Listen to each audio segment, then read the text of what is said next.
G'day guys, this is Zukumani here with tgnRIFT.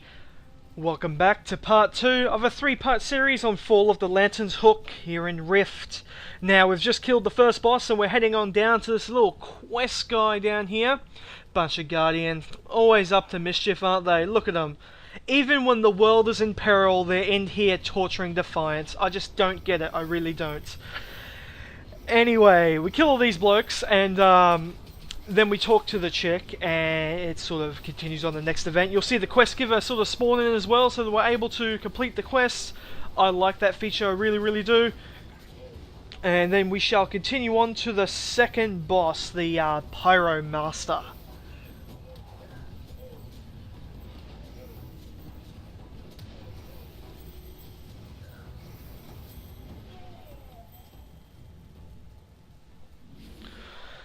Alrighty, handing the quest. Got a new pair of shoulders here. Not really a huge upgrade, and they look kind of terrible, so I probably won't wear them. Alrighty, now that she's free, we shall continue on, but we do get a little bit of a hiccup here, and it's something I am going to talk about, just for a little bit, just to sort of make everyone aware of what's actually happening within Rift at the moment. Now, one of our group members here asked us to hold on, and we didn't know at first like what exactly was happening, but it turns out that one of his friends that he knew wasn't at home at the time all of a sudden logged on. Now we eventually find out that his friend actually was being hacked. His account was being hacked while we were in this run. Now the person in this group decided to act on it because he knew that more than likely that's what was happening at the time, so he decided to log in onto his friend's account as well, so that he could lock out anyone else trying to log in on it. And apparently it only took 5 to 10 minutes. I mean, it probably took him about 10 minutes to sort of fully get it done, but within that short amount of time, his friend, all of his gear, all the items in his bank, all the items on his person were all sold to a vendor, and all of his money was sent off to a random character, who knows where. Now, this has happened a lot. Now, this isn't just happening in Rift. I mean, this has happened since MMOs were in place. Back in UO, it happens. It happens everywhere. People lose their accounts to keyloggers. Now, there are steps that you could take to sort of minimize the threat. Like if you have antiviral software, if you have software that detects keyloggers.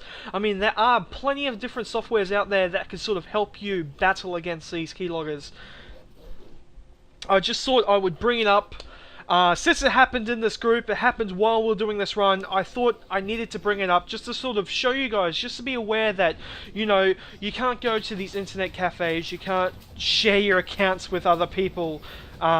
You can't do all these things and not expect your account to be hacked at this point in the game. I mean, eventually they might have like a little system like in World of Warcraft where you have that 6-digit code, that authenticator key that you type in, but which helps minimize the amount of threat that you actually get.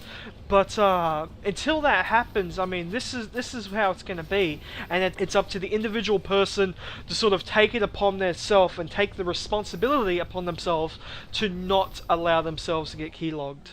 Very simple stuff. So yeah, I just thought I'd mention it just for everyone to sort of be aware that it is running pretty rampant at the moment. Tryon is working their hardest to sort of get all the accounts back up to date, but they've been inundated with the amount of people getting hacked. So please, if you have been hacked, put in a ticket. Be very patient though. It could take a couple of weeks before you hear anything back from them.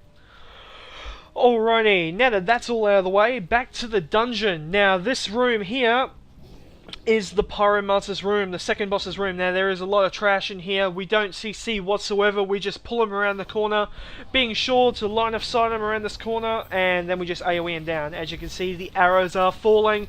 They're all dying fairly quickly. Just nuke them down, and once all the trash is killed in this room, we'll start talking about the second boss.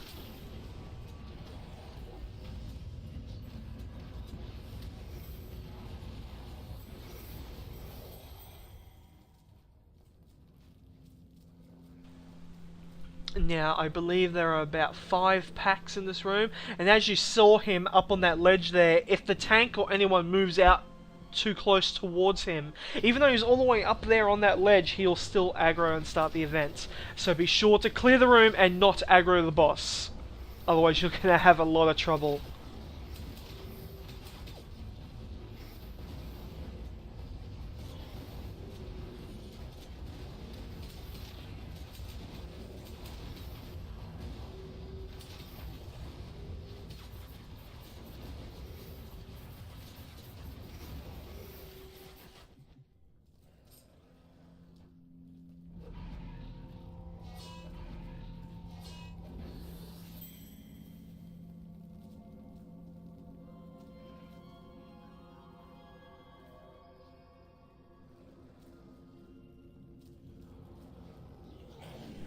Alrighty, looking around. Looks like there's just one more group. We're going to pull them back right now. Line of sight them around the corner, then just AoE them down, and then we'll start talking about the boss.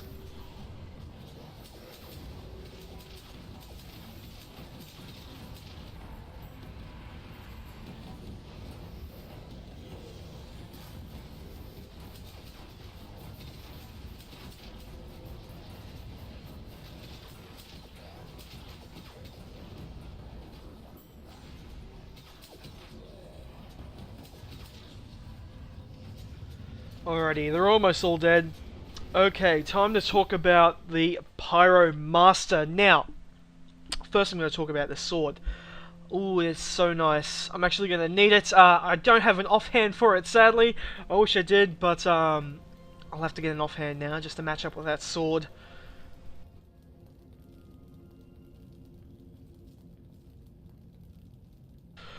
Okay, the Pyromancer. Now, once this boss is engaged, phase 1 will start. Now, during phase 1, a bunch of molten dogs will spawn.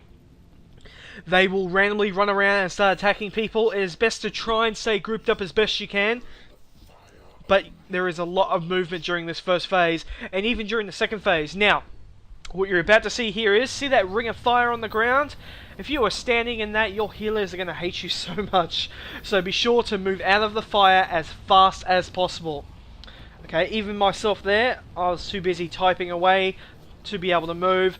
That's something that is not really an issue on normal mode, but I'm sure on expert mode that would almost kill you, if not kill you. So be sure to be aware of your surroundings, move when you need to move, and make sure you focus down all your DPS to kill these adds. Even when the boss spawns in phase 2, still kill whichever remaining adds are still alive, because they are just a massive pain in the ass.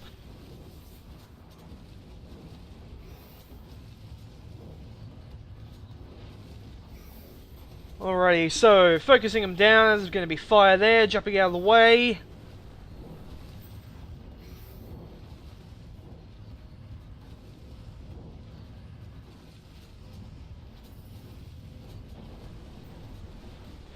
Alrighty, so they're almost all dead. Now we're just focusing down the last few.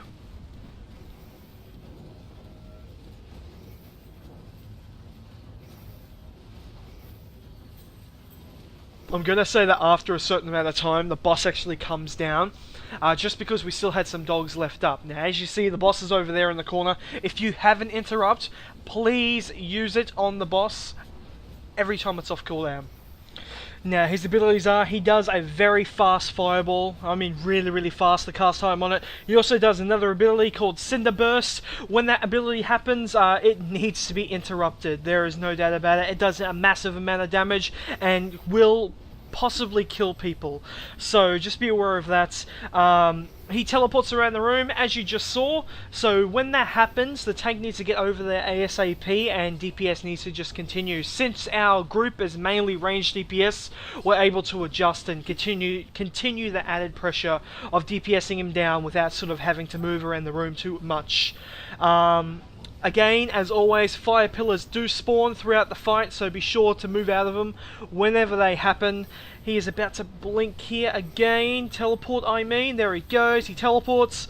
Now, You can position yourself, as you see right here, in between the fires, where you do not get hurt at all, and you're still able to DPS the boss. So just be aware of your surroundings. This fight and the last boss in this place are all about situational awareness. You need to be aware of what's happening around you.